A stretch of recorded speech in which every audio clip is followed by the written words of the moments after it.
नमस्कार. ग्रीन रुद्राक्ष चॅरिटेबल ट्रस्टच्या या विशेष माहितीमध्ये तुमचं स्वागत आहे. आज आपण एका अशा विषयावर बोलणार आहोत जो आपल्यापैकी कुणालाही कधीही अनुभवावा लागू शकतो, आणि तो म्हणजे बँक खातं फ्रीज होणं. ही एक अशी परिस्थिती आहे जी कुठल्याही सामान्य माणसाला आर्थिक आणि मानसिकदृष्ट्या पूर्णपणे हादरून टाकू शकते. जरा विचार करा, तुम्ही काहीतरी महत्त्वाचं पेमेंट करत आहात आणि अचानक तुमचं कार्ड किंवा UPI पेमेंट नाकारलं जातं. खात्यात पैसे तर भरपूर आहेत, पण व्यवहारच होत नाहीये. किती घाबरून टाकणारी परिस्थिती आहे ही, नाही का? अशा वेळी आपल्या डोक्यात हजारो प्रश्न येतात. अरे, हे पोलिसांनी केलं का, की बँकेनेच काहीतरी केलं? आपली काही चूक तर झाली नाही ना? आपण एकदम गोंधळून जातो आणि मनात एक भीती बसते. चला तर मग हा सगळा गोंधळ बाजूला सारून नेमकं सत्य काय आहे ते पाहूया. आपल्यापैकी अनेक लोकांना असं वाटतं की पोलीस किंवा बँक मॅनेजर कधीही कोणत्याही कारणासाठी आपलं बँक खातं फ्रीज करू शकतात, पण खरं सांगायचं तर हा एक खूप मोठा गैरसमज आहे. हो, हे अगदी खरं आहे. आपल्यापैकी बहुतेक जण याच गैरसमजात जगत असतो की तपास यंत्रणांना आणि बँकांना वाटेल ते करण्याचे अमर्याद अधिकार आहेत. पण आता आपण पाहूया की कायदा याबद्दल नक्की काय म्हणतो. आता आपण या माहितीच्या सगळ्यात महत्त्वाच्या भागाकडे वळतोय. कायदा काय सांगतो हेच तर मूळ आहे. ही स्लाईड खूप महत्त्वाची आहे, जरा लक्ष द्या. भारतीय नागरिक सुरक्षा संहिता म्हणजेच BNSS मधलं कलम 106 पोलिसांना फक्त मालमत्ता जप्त करण्याचा अधिकार देतो, फ्रीज करण्याचा नाही. बँक खातं फ्रीज किंवा अटॅच करण्याचा आदेश देण्याचा अधिकार फक्त आणि फक्त दंडाधिकाऱ्याला म्हणजे मॅजिस्ट्रेटला आहे, तोही कलम 107 नुसार. लक्षात घ्या, जप्ती आणि फ्रीज यामध्ये कायद्याच्या दृष्टीने जमीन आसमानाचा फरक आहे. ही गोष्ट तर प्रत्येकाने लक्षात ठेवली पाहिजे. पोलीस हे तपास अधिकारी आहेत, ते न्यायाधीश नाहीत. त्यामुळे ते स्वतःच्या मर्जीनं कोणाचंही खातं गोठवू शकत नाहीत किंवा त्यावर बंधनं आणू शकत नाहीत. खातं फ्रीज करणं हा पूर्णपणे न्यायालयाच्या अधिकारातला विषय आहे. बरं, मग आता बघूया की आपल्या हक्कांचं रक्षण करण्यासाठी उच्च न्यायालयांनी काय भूमिका घेतली आहे. अलीकडेच काही ऐतिहासिक निकाल आलेत ज्यांनी पोलीस आणि बँकांच्या या मनमानीला चांगला चाप लावला आहे. सगळ्यात आधी मुंबई उच्च न्यायालय 25 नोव्हेंबर 2025 रोजी त्यांनी एक ऐतिहासिक निकाल दिला. कोर्टाने अगदी स्पष्ट शब्दांत सांगितलंय की BNSCच्या कलम 96चा वापर करून बँक खात्यावर डेबिट फ्रीज लावणं हे पूर्णपणे बेकायदेशीर आणि असंवैधानिक आहे.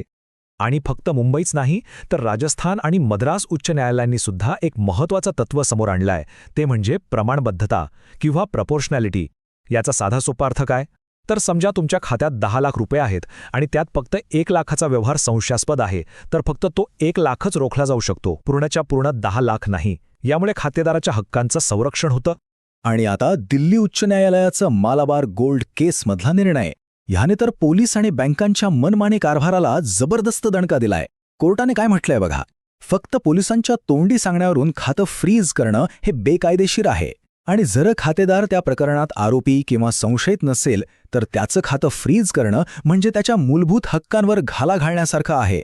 या निकालाने SBI सारख्या बँकांच्या मनमानीला चांगलीच चपराक बसवली आहे. ठीक आहे, आता आपल्याला आपले हक्क तर कळले, पण समजा असं आपल्यासोबत घडलंच तर नेमकं काय करायचं? यासाठी केरळ उच्च न्यायालयाने अगदी स्पष्ट मार्गदर्शन केलं आहे. केरळ उच्च न्यायालयाने 19 नोव्हेंबर 2025 रोजी बँकांसाठी एक स्पष्ट नियमावलीच दिली आहे. पहिला म्हणजे बँक फक्त जेवढी रक्कम संशयास्पद आहे तेवढ्याच रकमेवर लीन लावू शकते, संपूर्ण खात्यावर नाही. दुसरं, बँकेने खातेदाराला लगेच SMS किंवा पत्राने कळवणं बंधनकारक आहे. तिसरं, खातेदाराला आपली बाजू मांडण्याची संधी दिलीच पाहिजे.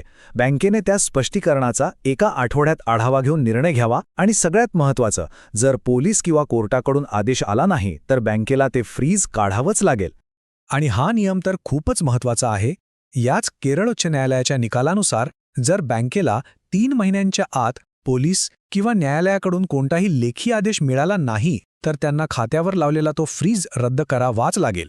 3 महिने ही मुदत लक्षात ठेवा. या सगळ्या माहितीचा सार काय? तर एकच, माहिती आणि जागरूकता हेच आपलं सगळ्यात मोठे शस्त्र आहे. चला तर महत्त्वाचे मुद्दे पुन्हा एकदा लक्षात घेऊया.